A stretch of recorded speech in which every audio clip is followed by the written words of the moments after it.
Of course, I am in the 80s. I have my own career. Yeah, so it was very hard to work with the wedges and stuff, but we know. I'd like to introduce some friends of mine to you. Would you welcome Mr. Robert Plant, Mr. Jimmy Page, Mr. John Paul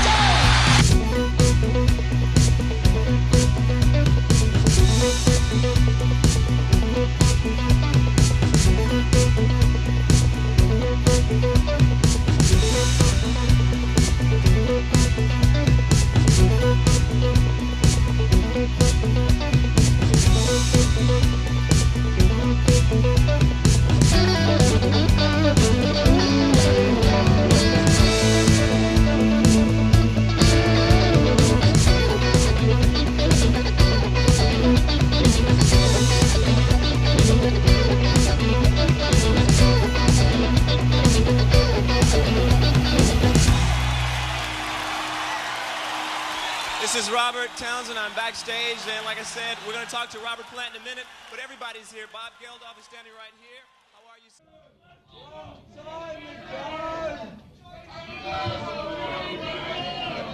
Well, hang on a tick. Listen, it's a very informal evening, but it's not that informal because we only know one more song, you see.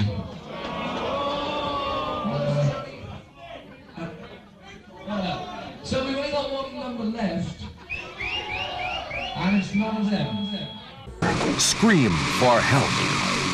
I'm upset because my stepfather just tried to murder my mother. Paul did it. I know he did. Stop. Hey, slow down! I'm trying. The gas pedal stopped.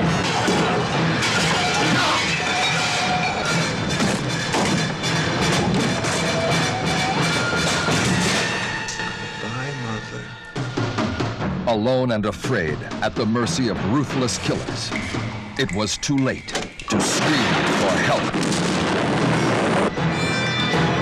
Can she escape the terror that invaded her home? See Scream for Help, the new nightmare from Michael Winner, director of Death Wish. August 1984. Following Death Wish 2, Jimmy Page was asked by director Michael Winner to record a soundtrack for his new film, Scream for Help. Being busy with other projects, Page recommended John Paul Jones for the job. Jones had just upgraded his 24-track digital recording studio in Devon. Winner requested that a minimum 70-piece orchestra backing be used for the soundtrack, in addition to Jones's rock and pop material. One of my favorite 80s records. Here it is, Scream for Help by John Paul Jones.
Sunset, just as the sun goes down, the moon is met.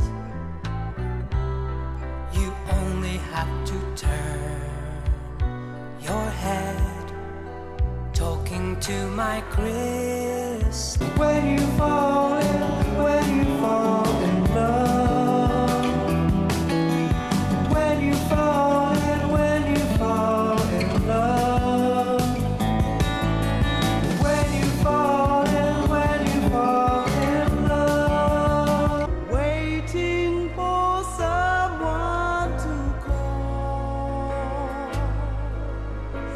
Hoping for loving, that's all.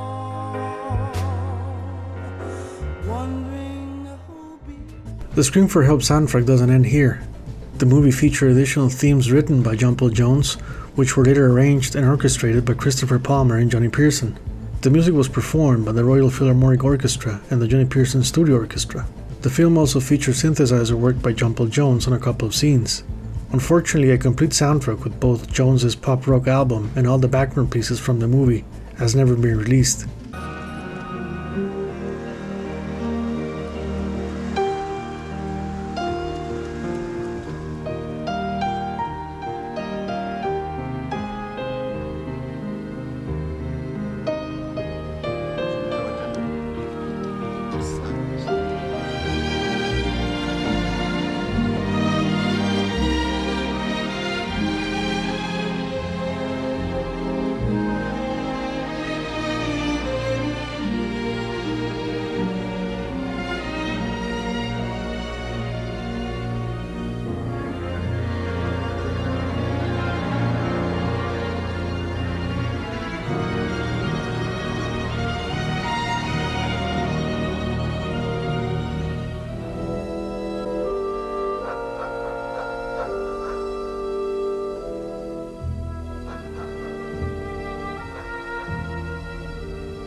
Snap to, Christy. I don't want you missing the school bus again.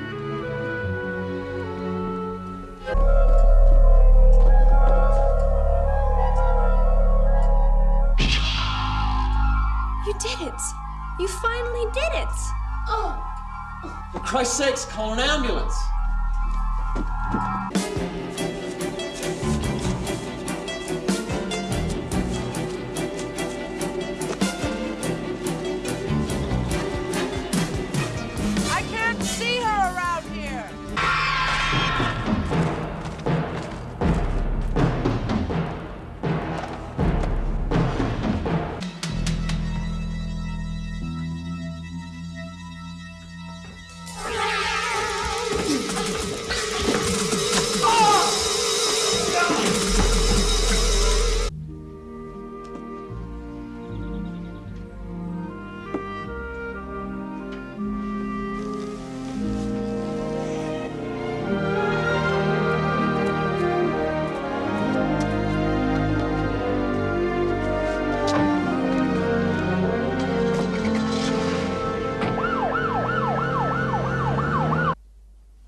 The making of Scream for Help can be traced back to 1982. Screenwriter Tom Holland was in high demand after the success of Psycho 2. He wrote the script for Scream for Help to be directed by Richard Franklin, as he was pleased with their partnership on Psycho 2. Franklin turned down the offer. The job went to Michael Winner. Tom Holland watched in horror as his script was changed by Winner. He was speechless at the movie's screening in 1984. After being disappointed with Michael Winner's style, Tom Holland decided to direct his next movie. It would be his directorial debut. Fright Night was released in 1985, grossing $25 million at the box office. Scream for Help was not successful, and it comes as no surprise. I watched the movie and well, I can see why it's one of the worst movies from the 80s. Scream for Refunds is what audiences did back in 1984. Settle down right now. I want to party and travel. I have my whole life in front of me. Look out!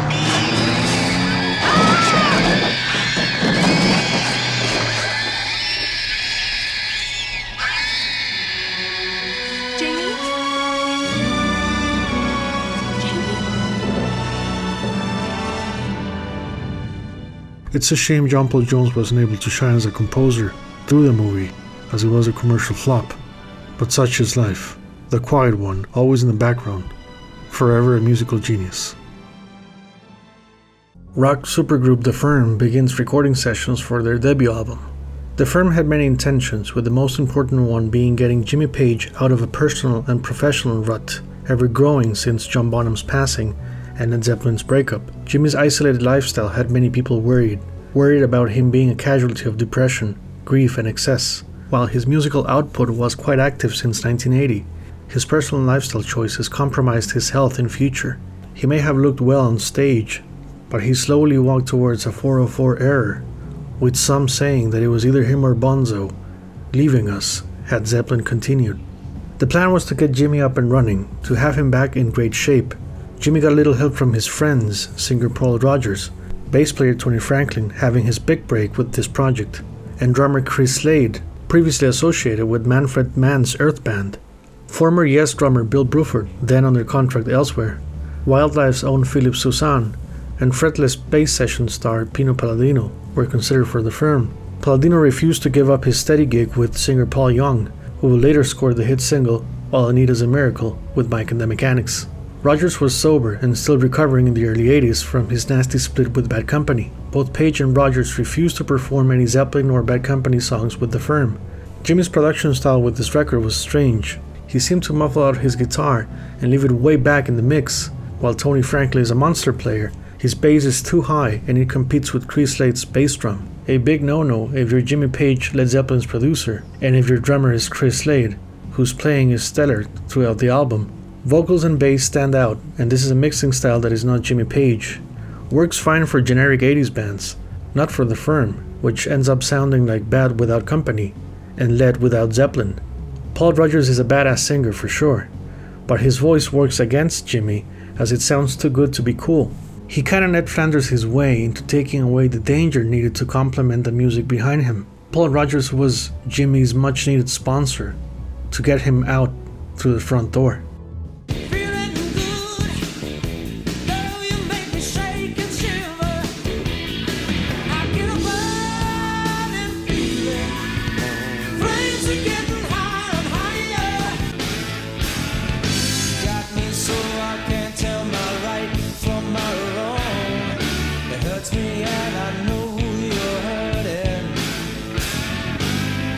So I don't know.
Hard rock group Air Race released their first album, Shaft of Light.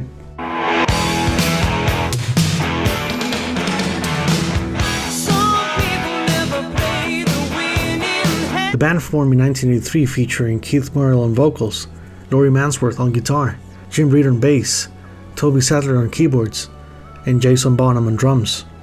They played as opening act for Queen on their The Works tour of 1984.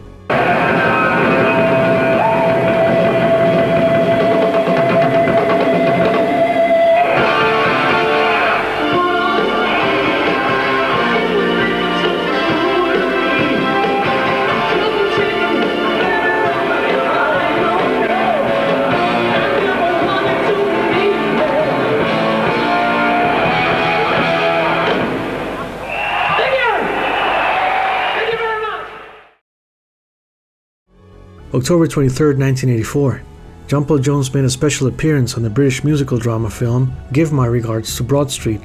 Jones could almost never get a hold of his isolated manager and cut ties with Peter Grant. Jones went back to Atlantic.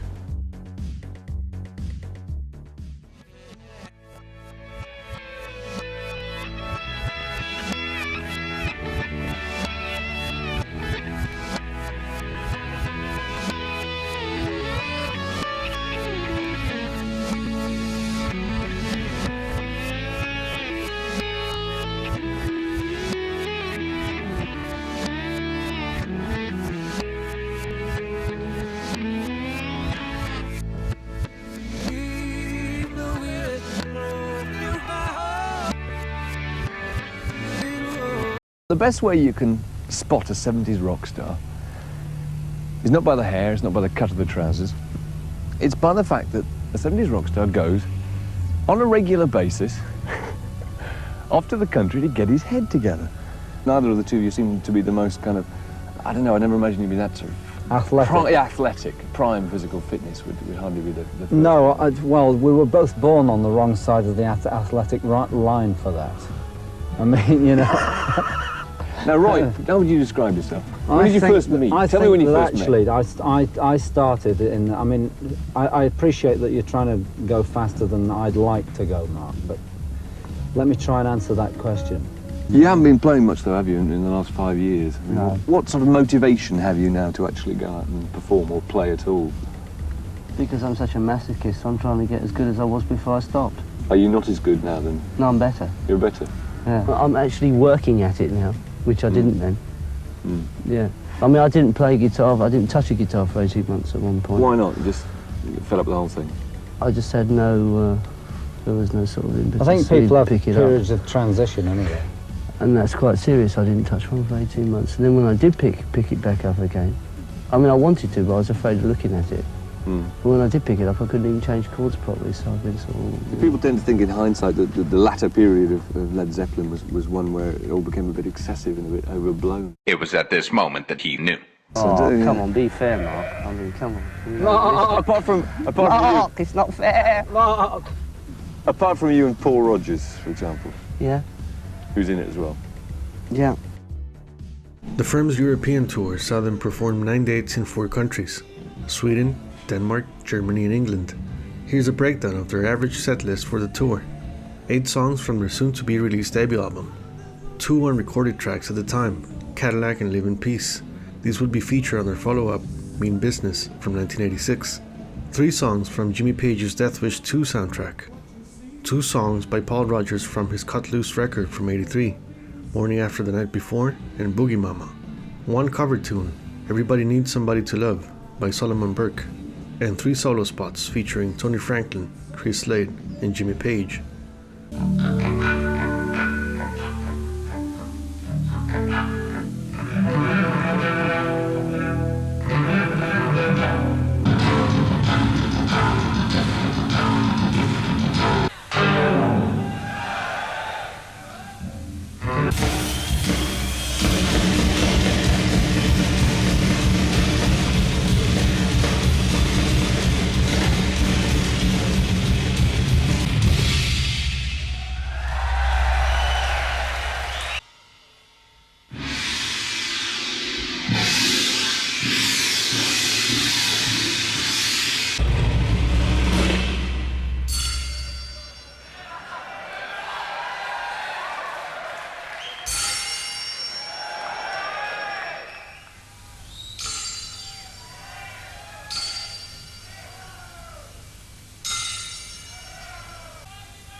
Jimmy's guitar solo section was the closest thing fans of the firm got to a Led Zeppelin show. Page used several techniques, such as the Eventide harmonizer effect from Led Zeppelin's 1977 tour, as well as the classic violin bow motifs and the famous laser pyramid effect, seen for the first time since Knepworth 1979.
For Robert Plant and Honey Drippers.